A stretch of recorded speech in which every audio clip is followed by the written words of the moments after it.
This is the summary of the pleaser-based control spirit.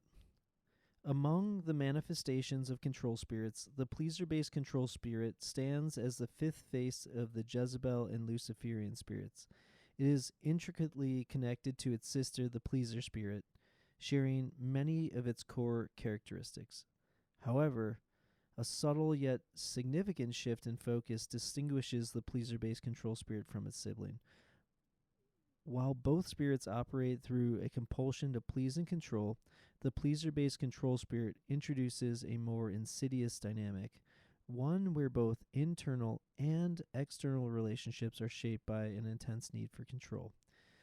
This is different from the pleaser spirit because it only controls its host, where pleaser-based control spirit controls other people. Internal and external enemies. The fundamental difference between the pleaser spirit and the pleaser-based control spirit lies in how these spirits manipulate relationships. With the pleaser spirit, the host primarily views external relationships as antagonistic forces. The pleaser spirit thrives on maintaining a veneer of perfection to secure the approval of others, but this pursuit results in isolation. The host is trapped in a cycle of endlessly seeking validation while creating barriers between themselves and their community. The pleaser-based control spirit, on the other hand, operates with a more pervasive force that draws others into its web, which is unlike the pleaser spirit that is described as an isolator. Here, the internal relationship, the host's perception of themselves, also becomes an enemy. The host is consumed with the belief that everyone is dissatisfied with them and that the only path to peace is to continually please others. This belief drives the host to exhaustion as they attempt to meet the unrealistic expectations they place on themselves and the expectations they perceive from others. The pleaser-based control spirit gradually wears down the host, who spreads themselves too thin, trying to please everyone. The external impact of the pleaser-based control spirit. While the pleaser spirit isolates its host by setting an unattainable standard of perfection that separates them from others, the pleaser-based control spirit manipulates relationships by generating a cycle of obligation. The host of the pleaser-based control spirit pleases others not merely to gain approval, but to establish control. Each act of kindness or accommodation creates a sense of indebtedness in others. Unlike the pleaser spirit, which distances the host from community through perfectionism, the pleaser-based control spirit uses relationships as leverage. People who interact with the host of the pleaser-based control spirit may feel obligated to reciprocate the good deeds or favors they have received, often without realizing they've been drawn into a subtle web of manipulation. The spirit operates under the guise of kindness and servitude, yet its true aim is to create a dynamic where others feel compelled to return the favor, allowing the host to exert influence over them. The mechanics of control through pleasing. Hosts of the pleaser-based control spirit will outwardly appear compliant, fulfilling the wishes and demands of others, but their acts of service carry an unspoken expectation of repayment. This creates a form of emotional and social debt in the people around them. Individuals benefiting from the host's generosity may feel an unspoken pressure to conform to the host's future requests, all while remaining unaware of the manipulative nature of the relationship. This is the defining characteristic of the pleaser-based control spirit. Pleasing others becomes a tool for maintaining control, not merely for seeking approval. To visualize this dynamic, consider two common examples of pleasing as a form of control. In the workplace, a colleague who constantly agrees with others, volunteers for additional tasks, and seeks approval may appear to be a model team player. However, behind this behavior lies a deeper motivation. By ingratiating themselves with colleagues and superiors, this individual subtly steers decisions and outcomes in their favor. The desire to please becomes a way to control the flow of influence within the organization. In politics, a politician who uses charm and flattery to win over voters and fellow lawmakers is another example of how the pleaser control spirit operates. By pleasing and accommodating others, they gain support, positioning themselves to control key political decisions. Their outward charisma masks a calculated strategy to manipulate power dynamics in their favor. These scenarios illustrate how pleaser-based control spirit operates in real-life situations.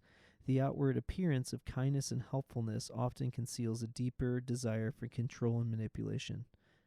Note, while you can see examples of hosts of the pleaser-based control spirit in these two cases, I'm not asserting that every pleaser in the workplace or political realm suffers from the pleaser-based control spirit. The emotional toll on the host. The pleaser-based control spirit exacts a heavy emotional toll on its host. Unlike the pleaser spirit, which isolates its host in the pursuit of perfection, the pleaser-based control spirit entraps the host in a never-ending cycle of pleasing and control. The host becomes enslaved to the constant need to ensure that others are happy, not out of genuine care, but out of fear that failure to please will result in rejection or disapproval. Typically, this desire to avoid rejection or disapproval came from some emotional wound in childhood. This spirit feeds on the host's insecurities, perpetuating a belief that the only way to maintain relationships is through constant service and compliance. The host may feel they have no choice but to please others to the point of self-sacrifice, all while experiencing deep internal turmoil. Over time, the host may begin to resent those around them, not realizing that they have been complicit in creating the very dynamic that oppresses them. Traumas during adolescence that can invite a pleaser-based control spirit. Number 1, neglect. Abandonment, indifference, or neglect of a child's physical or emotional needs. This can include a parent choosing sex, drugs, and alcohol over parenting, or a parent being present but not providing adequate care or attention. Number 2, criticism and belittling. Persistent criticism, shaming, or mocking by parents or caregivers can lead to feelings of rejection and low self-esteem. Number 3, parental rejection. A parent might push a child away when they seek affection, such as hugs or kisses. Number 4, emotional rejection. This can include a lack of comfort, encouragement, or emotional availability. Number 5, sibling favoritism. Preferring one child over another, such as giving more privileges or attention to one sibling while neglecting the other.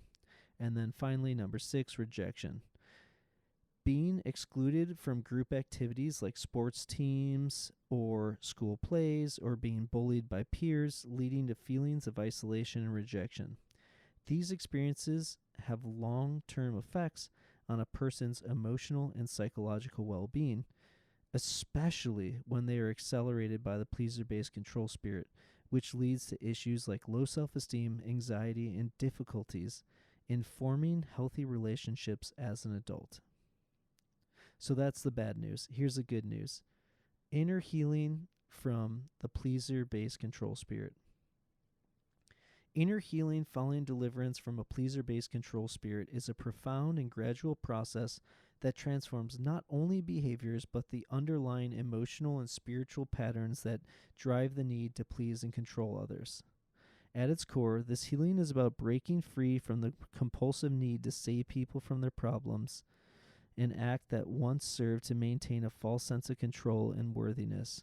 After deliverance, the individual begins to understand that they are not responsible for fixing or rescuing others, and they no longer need to derive their identity or value from being the one who keeps everyone else happy.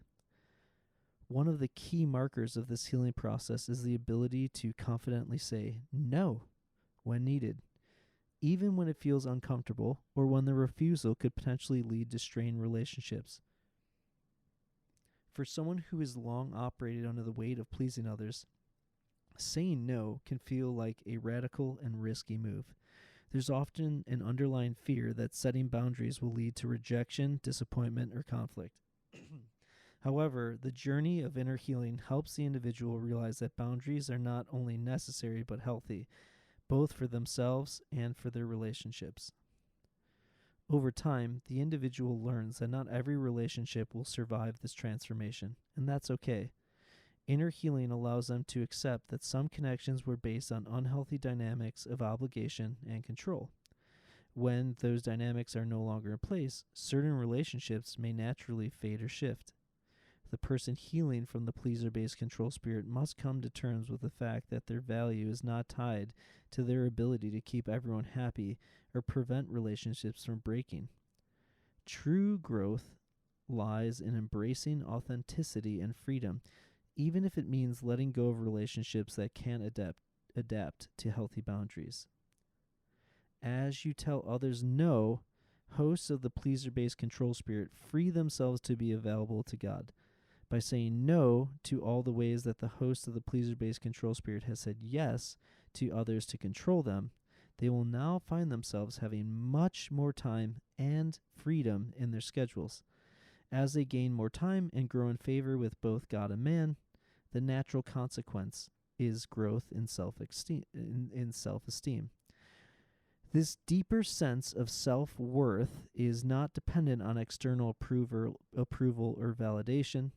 They become increasingly comfortable with the idea that not everyone will be pleased with their decisions and that this is a natural part of life. No longer driven by the need to please or control, they can engage in relationships with greater authenticity and mutual respect rather than manipulation or obligation.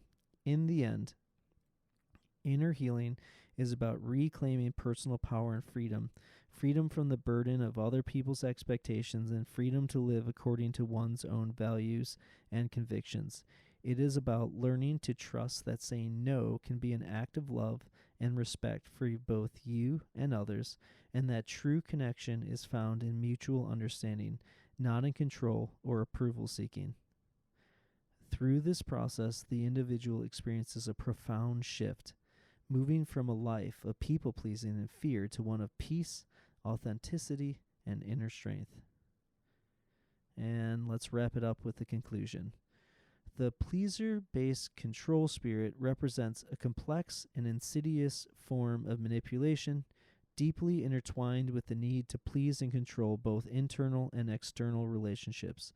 Unlike its counterpart, the pleaser spirit, which isolates through perfectionism, the pleaser-based control spirit ensnares its host in a web of obligation and control, leveraging acts of kindness to create emotional and social debts. This dynamic not only strains relationships, but also exacts a heavy emotional toll on the host, perpetuating a cycle of fear, insecurity, and self-sacrifice. Inner healing from the pleaser-based control spirit is a transformative journey that involves breaking free from the compulsive need to please and control others. It empowers individuals to set healthy boundaries, say no when necessary, and reclaim their personal power and freedom. By doing so, they open themselves up to be used by God for His purposes, finding greater peace, authenticity, and inner strength.